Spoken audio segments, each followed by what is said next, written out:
Welcome to Latino Political News with timely insights and opinions from today's leaders and those who will lead in the future. Okay, we're here with another statewide candidate for office. Can you tell me, of course, your name and the title you're running for and why you're qualified to run for this great office? Sure. My name's State Senator Ed Hernandez, 22nd Senate District for the state of California, running for Lieutenant Governor. I am the only candidate in this race that has legislative experience over a decade of proven record of moving progressive agenda forward in the state of California.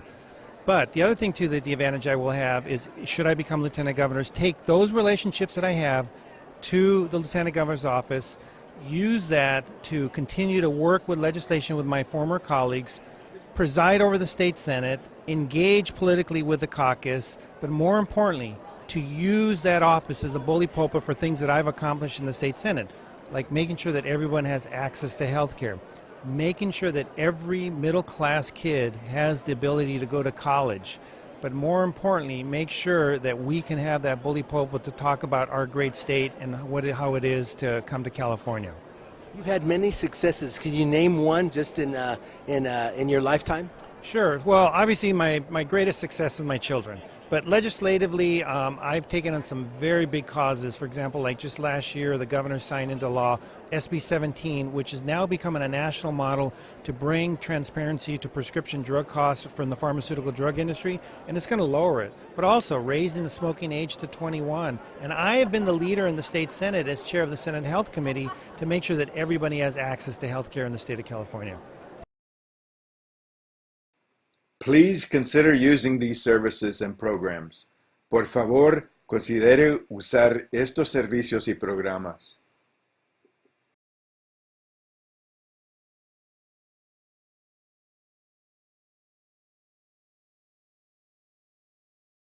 And lastly, name 4 concerns of the Latino community and what you might be able to do about it. So if you look at this state, what makes it great is its diversity. But who is the future of the state of California? It's the Latino population. And the sad thing about it is we do not reflect the demographics of the state in higher education. More kids are graduating from high school but aren't getting accepted into college. And to me, number one is we have to address that. We are the future, and we have to make sure that there's a path to the middle class, first thing. The second thing is Latino communities don't have access to proper health care. Not enough doctors go there. We as a population have the highest incidences of disease like diabetes that we've got to make a difference to. You know, the third thing too is also getting more Latinos elected. We are growing in leaps and bounds in the Latino caucus, but we have to make sure that that trajectory occurs. But here's the fourth thing. You know, what will make this culture great is by looking at making sure that we get economic empowerment. I want to make sure that we see Latino doctors, lawyers, engineers, because by having economic empowerment, they're going to come back to the community and reinvest in the community. We are the future of the state of California, and we have to make it happen. Thank you. Thank you. Check out some of our other important shows.